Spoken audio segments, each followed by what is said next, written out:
नमस्कार, मैं शिवानी। क्या भारत के इतिहास में पहली बार मुख्य चुनाव आयुक्त को जेल जाना पड़ सकता है?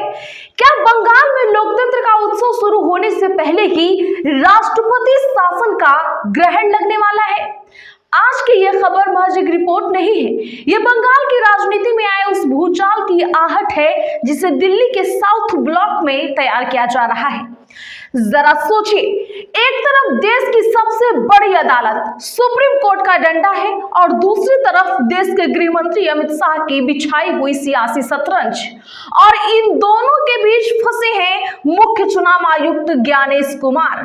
खबर ये नहीं है कि चुनाव होंगे या नहीं, खबर ये है कि क्या ज्ञानेश कुमार को जेल जाने से बचाने के लिए बंगाल की चुनी हुई सरकार को बर्खास्त कर दिया जाएगा। आज हम उसी पत्र का पर्दाफाश करेंगे जिसने चुनाव आयोग की साख को तार तार कर दिया है। वो पत्र जो हाईकोर्ट ने सुप्रीम कोर्ट को लिखा है, एक ऐसा सच जिसे सुनने के बाद आपके पैरों तले जमीन खिसकने वाली है। कहानी की शुरुआत होती है एक खौफनाक आदेश से। नवभारत टाइम्स की खबर पर जरा आप गौर कीजिए। खबर छोटी लगती है लेकिन इसके मायने बहुत गहरे हैं। जी हाँ, बंगाल में चुनाव की तारीखों का अभी ऐलान नहीं हुआ है, रैलियों का शोर अभी शुरू नहीं हुआ है, लेकिन सड़कों पर बूटों की आवाज सुनाई देने लगी है। बंगाल चुनाव के ऐलान से पहले इलेक्शन कमीशन का बड़ा कदम, 10 मार्च तक राज्य में तैनात होगी सेंट्रल पुलिस फोर्स की 480 कंपनियां। 480 कंपनियां, आप अंदाजा लगा सकते हैं कि यह कोई सामान्य सुरक्षा नहीं है। यह बंगाल को एक छावनी में तब्दील करने की पूरी पुख्ता तैयारी है। ठीक उसी वक्त जब खबर आ रही है कि अगर मुख्य चुनाव आयुक्त ज्ञानेश कुमार अपनी कुर्सी नहीं बचा पाए तो बंगाल में राष्ट्रपति शासन लगा दिया जाएगा। ममता बनर्जी की सरकार का कार्यकाल 7 मई को खत्म हो रहा है। संविधान कहता है कि मार्च अप्रैल 2026 तक नई सरकार चुन ली जानी चाहिए, लेकिन यहाँ तो खेल उल्टा ही पड़ गया है। अगर चुनाव नहीं हुए तो जिम्मेदारी किसकी? ज्ञानेश कुमार की।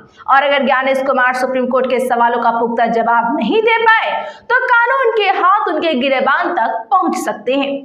तो क्या ये 480 कंपनियों की फौज, ये भारी भरकम सुरक्षा बल चुनाव कराने के लिए नहीं बल्कि आने वाले उस तूफान को संभालने के लिए भेजा जा रहा है जो राष्ट्रपति शासन लगाने के बाद बंगाल की सड़कों पर आ सकता है? अब जरा इस कहानी के दूसरे पहलू को समझिए जो दिल्ली की अदालत में चल रहा है।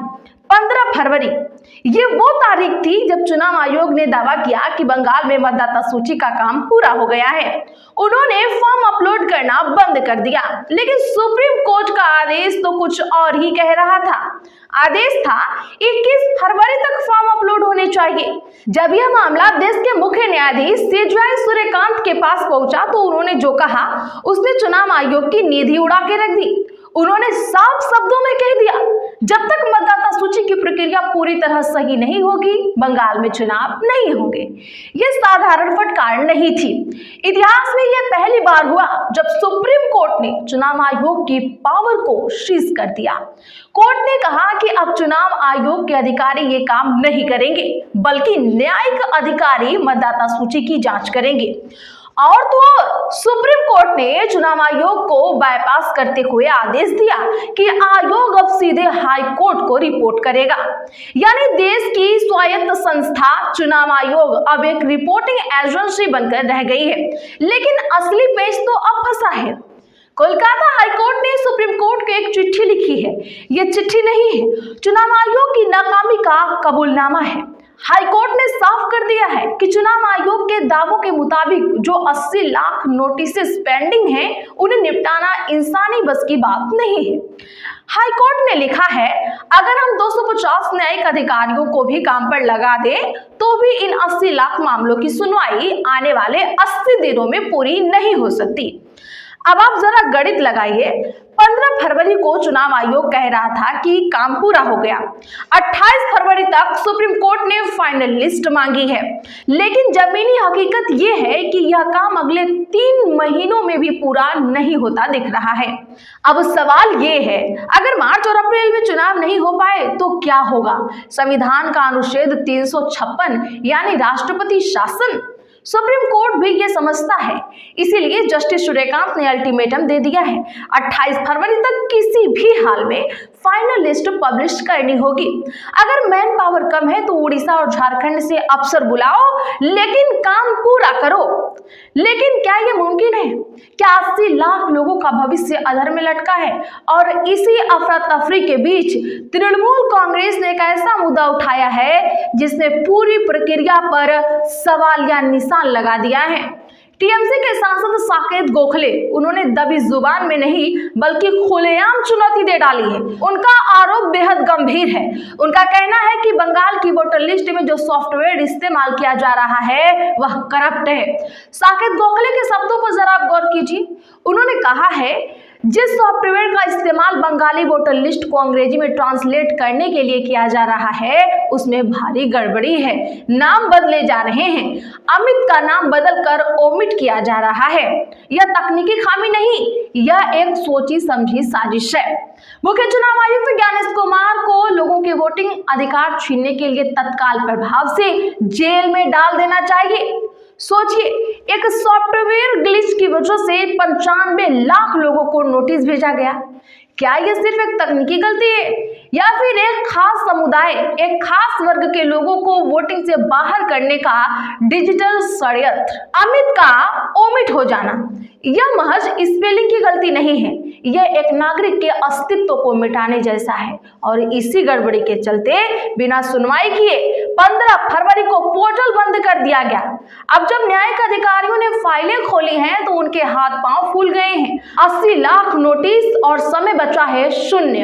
अगर इन 80 लाख लोगों की सुनवाई नहीं हुई तो इनका वोटिंग अधिकार खत्म हो जाएगा। और अगर इनका अधिकार बचाना है तो चुनाव टालने होंगे, और अगर चुनाव टले तो राष्ट्रपति शासन का रास्ता साफ हो जाएगा। अब आप समझे पूरा खेल। चुनाव आयोग दोनों तरफ से फंस चुका है। एक तरफ सुप्रीम कोर्ट का डंडा है जो ये कह रहा है कि लिस्ट सही करो वरना जेल जाओ, और दूसरी तरफ समय की कमी। विश्लेषकों का मानना है कि ज्ञानेश कुमार अब सरेंडर की मुद्रा में है। जिस तरह से सुप्रीम कोर्ट ने एक्शन लिया है उसके बाद चुनाव आयोग अब ममता बनर्जी की सरकार पर कोई ठीकरा नहीं फोड़ सकता। पहले वे कह सकते थे कि राज्य सहयोग नहीं कर रहा है, लेकिन अब तो कमान न्यायिक अधिकारियों के हाथ में है। अब तो कमान सीधे कोर्ट के हाथ में है।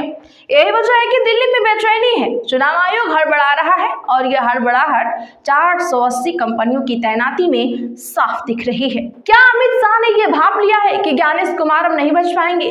क्या उन्हें पता चल गया है कि 28 फरवरी की डेडलाइन पूरी नहीं होगी? क्या इसीलिए चुनाव की तारीखों से पहले ही बंगाल को सुरक्षा बलों के हवाले किया जा रहा है, ताकि जैसे ही संवैधानिक संकट का ऐलान हो और राष्ट्रपति शासन लगे तो बंगाल पर पूरा कंट्रोल केंद्र के हाथ में हो? यह 2026 की सबसे बड़ी सियासी जंग है। एक तरफ न्यायपालिका है जो संविधान की रक्षा के लिए अड़ी है, और दूसरी तरफ कार्यपालिका है जो अपने मोहरे बचाने की फिराक में है। दोस्तों, आज के दौर में ऐसी खबरें आप तक पहुंचाना कोई आसान बात नहीं है। सत्ता की आंखों में आंखें डालकर सवाल पूछना एक जोखिम भरा काम हो गया है। यह मुश्किल दौर है, लेकिन हम हार नहीं मानेंगे, क्योंकि अगर हम चुप हो गए तो वो 80 लाख लोग जिनका नाम ओमिट किया जा रहा है उनकी आवाज कौन उठाएगा? स्वतंत्र पत्रकारिता को जिंदा रखने के लिए, सच को आप तक पहुंचाने के लिए हमें आपके साथ की जरूरत है। इस पूरी रिपोर्ट पर आपकी क्या राय है? क्या आपको लगता है कि गृह मंत्री अमित शाह इस बार अपने चहेते अधिकारी को सुप्रीम कोर्ट के प्रकोप से बचा पाएंगे, या फिर कानून अपना काम करेगा?